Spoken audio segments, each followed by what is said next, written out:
بسم الله والحمد لله والصلاة والسلام على رسول الله وعلى آله وأصحابه أجمعين أما بعد.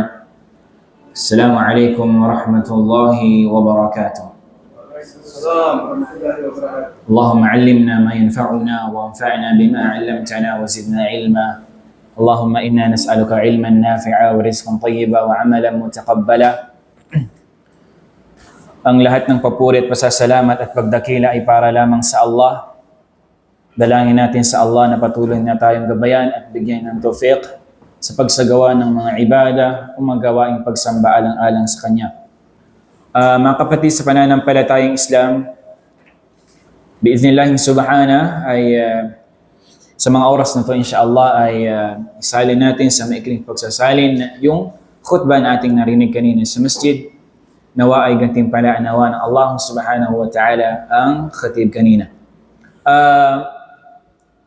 Ang kanyang tinalakay, ito ay patungkol sa tinatawag na taqwallah, ang pagkatakot sa Allah subhanahu wa ta'ala at kung ano yung mga kainaman, kahigtan ng merong takot sa Allah subhanahu wa ta'ala at kung ano yung ipinagkaloob sa kanila ng Allah subhanahu wa ta'ala.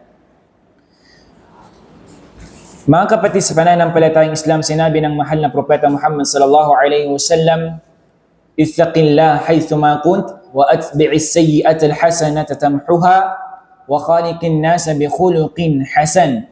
Sinabi ng mahal na propeta Muhammad sallallahu alaihi wasallam, "Ittaqillah haythuma kunt." Katakutan mo ang Allah subhanahu wa ta'ala saan ka man naroroon. At hindi lingid sa ating kaalaman na ang tunay na pagkatakot sa Allah huwa fi'lu awamirihi wa tarki nawahihi.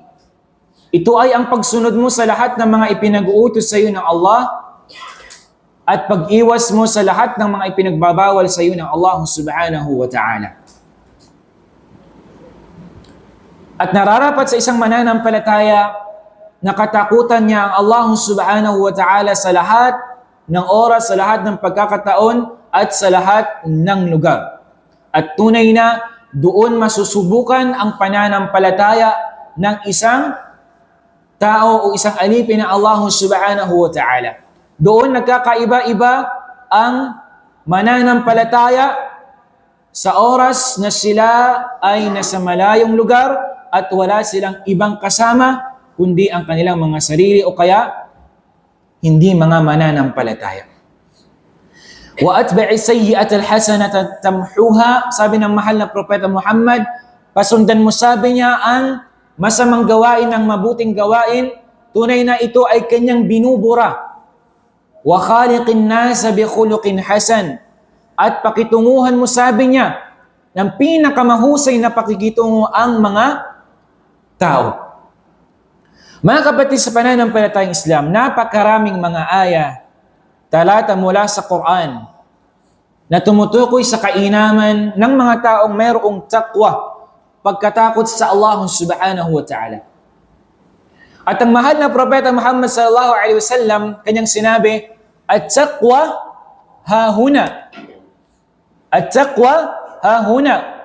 Sinabi ng mahal na propeta sallallahu alaihi wasallam, kanyang tinuro ang takwa, sabi niya, ito ay nasa ating mga puso. Okay? Ang mahal, ibig sabihin, ang lugar, ang mawdi' ng ating takwa sa Allah, ito ay nararapat sa ating mga puso. Ilan sa mga kainaman na binanggit ng Allah subhanahu wa ta'ala, وَمَنْ يَتَّقِ اللَّهَ يَجْعَلْ لَهُ مَخْرَجًا وَيَرْزُقُهُ مِنْ حَيْثُ لَا يَحْتَسِبُ. Sinabi ng Allah subhanahu wa ta'ala, وَمَنْ يَتَّقِ اللَّهَ, sino man ang kinatakutan niya ang Allah, natakot siya sa Allah subhanahu wa ta'ala, يَجْعَلْ لَهُ مَخْرَجًا. Unang-una na binanggit na Allah subhanahu wa ta'ala, يَجْعَلْ لَهُ مَخْرَجًا. Bibigyan ng Allah subhanahu wa ta'ala ng lunas ang lahat ng kanyang problema dito sa mundong ibabaw na ito. يَجْعَلْ لَهُ مَخْرَجًا. Kung mayroon kang suliranin, mayroon kang dinadalang problema sa mundong ibabaw na ito, at ikaw ay nagtataglay ng pagkatakot sa Allah, nangangamba ka sa Allah subhanahu wa ta'ala, natatakot ka sa Allah subhanahu wa ta'ala, insyaallah ta'ala,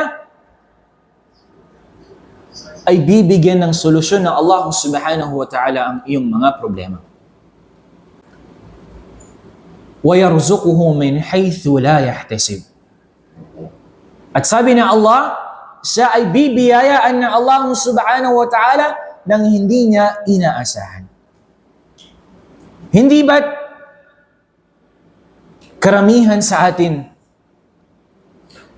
na minsan hindi natin inaakala at hindi natin inaasahan minsan, na tila bagang tayo ay nawawala na minsan ng pag-asa kung saan tayo kukuha ng ating ipapakain sa ating pamilya, kung saan tayo kukuha ng ating panggastos araw-araw.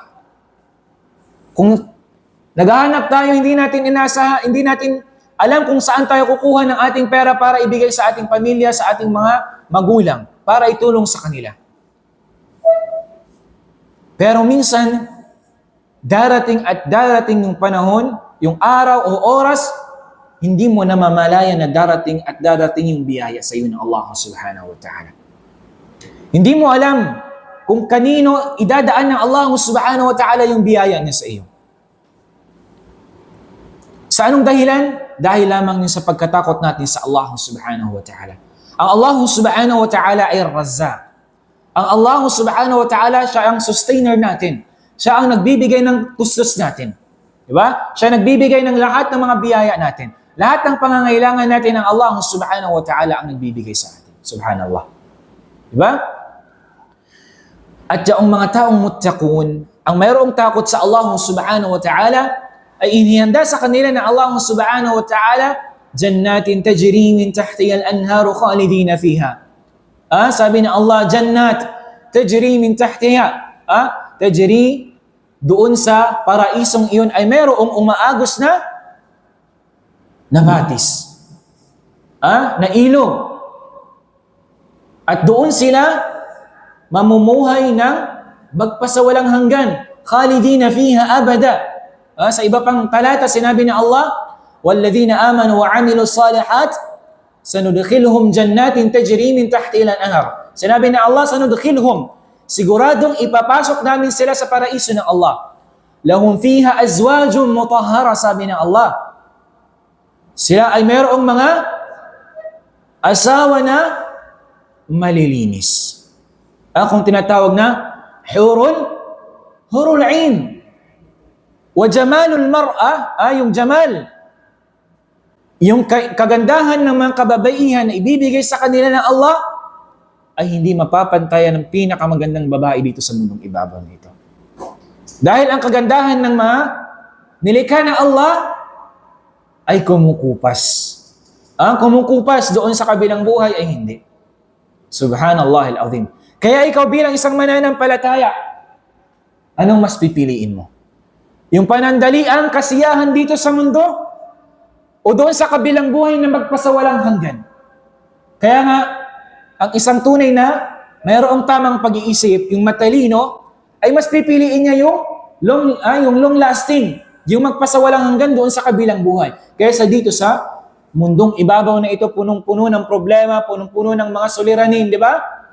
Kaya bilang isang mananampalataya, kung gusto mo makamtan ang mga inihanda sa iyo ng Allah subhanahu wa ta'ala, ay sikapin mong katakutan ang Allah subhanahu wa ta'ala, sundin mo siya sa anumang mga ipinag-uutos niya sa iyo at iwasan mo kung anuman ang mga ipinagbabawal sa iyo ng Allah subhanahu wa ta'ala. Kabilang din doon mga kapatid sa pananampalatayang Islam, ang taong mayroong takot sa Allah subhanahu wa ta'ala ay ginagawa niyang magaan ang lahat ng kanyang mga bagay. Lahat ng kanyang mga pinapasan, ang kanyang dala-dala, ay ginagawang magaan sa kanya ng Allah subhanahu wa ta'ala. Sinabi ng Allah, وَمَنْ يَتَّقِ اللَّهَ يَجْعَلْ لَهُ مِنْ أَمْرِهِ يُسْرًا. Sabi ng Allah, sino man sabi niya nakatakutan niya ang Allah subhanahu wa ta'ala, يَجْعَلْ لَهُ مِنْ أَمْرِهِ يُسْرًا. Subhanallah. Gagawing magaan sa iyo ng Allah subhanahu wa ta'ala ang lahat ng mga bagay. Samantala, yung mga hindi natatakot sa Allah, hindi kinakatakutan ng Allah, hindi sinusunod ng Allah, hindi sinasagawa ang mga pinag-utos ng Allah, hindi iniwasan ang mga pinagbabawal ng Allah, nagiging mabigat sa kanila yung lahat ng mga bagay. Ilan sa mga halimbawa noon kapag yung isang taong hindi natatakot sa Allah, kapag mayroon siyang problema, anong nangyayari sa kanya? Yung iba humahantong sa pagkitil ng buhay nila. Yung iba, mas dadaragdagan pa yung kasalanan nila sa Allah. Instead na sila ay matakot sa Allah, instead na mas dapat sa tuwing mayroong problema sila, inilalapit nila yung kanilang sarili sa Allah, anong nangyayari? Sabi nila, uminom tayo ng ganito para mawala yung problema. Mag-take tayo ng ganito para mawala yung problema. Pero ang totoo, mas dinadagdagan niya pa yung kanyang problema. Maari sa paraang iyon, sa pag-take niya ng pinagbabawal na inumin, maaring makagawa siya ng karumaldumal na gawain jarima. Kabilang na doon yung makapatay ng tao. Ano pa? Baka kumuha ng hindi niya pagmamayari. Wal'iyadu billah, ang iba sa kanila ay mismo yung anak pa nila. Wahada mujarrab wallah. Ito ay nakikita natin. Ang mismong anak nila dahil sa kalasingan nila, hindi na nila nakokontrol yung kanilang sarili. Anong nangyayari? Pati yung kanilang mga anak. I'adhan billah. Ilayo nawa tayo ng Allah subhanahu wa ta'ala. Kaya nga, kung gusto mo maging magaan ang lahat ng iyong mga problema, lahat ng iyong mga pinapasan, katakutan mo lang Allah subhanahu wa ta'ala, insyaallah, magiging magaan ito at pagagaanin sa iyo ng Allah subhanahu wa ta'ala. At sabi pa ng Allah subhanahu wa ta'ala, kabilang din sa mga kainaman ng pagkatakot sa Allah, ay tuturuan tayo ng Allah subhanahu wa ta'ala. Sabi na Allah, wattaqullaha wa yu'allimukumullah. Katakutan ninyo ang Allah at kayo ay tuturuan ng Allah subhanahu wa ta'ala. Kapag tayo ay natakot sa Allah subhanahu wa ta'ala, insyaallah, biiznillah, ay tuturuan tayo ng Allah subhanahu wa ta'ala ng ilmin nafi', kaalaman na magbibigay sa atin ng benepisyo. Kapag ikaw ay mayroong takot sa Allah, pinapadali sa iyo ng Allah na matutunan, malaman ang mga kaalaman sa Islam. Dahil pinipili lamang ng Allah kung sino yung bibigyan ng kaalaman. Hindi lahat sa ating deserve na bigyan ng kaalaman ng Allah subhanahu wa ta'ala. Okay? Hindi lahat bibigyan ng Allah ng kaalaman. Okay? Kaya't marapat sa isang mananampalataya, kung gusto mong turuan ka ng Allah ng kaalaman sa Islam, ay katakutan mo ang Allah subhanahu wa ta'ala. At nawa dalangin natin sa Allah na ibilang niya tayo sa mga muttaqin, mga amin. At ito ay ilan lamang mga kapatid sa pananampalatayang Islam, ilan sa mga kainaman ng taqwa o mayroong pagkatakot sa Allah subhanahu wa ta'ala. Tunay na ito ay napakarami mula sa Quran at hadith ng Propeta Muhammad sallallahu alaihi wasallam. Wallahu ta'ala a'lam, wa sallallahu ala nabiyyina Muhammad wa ala alihi wa sahbihi ajma'in. Wassalamu alaikum warahmatullahi wabarakatuh.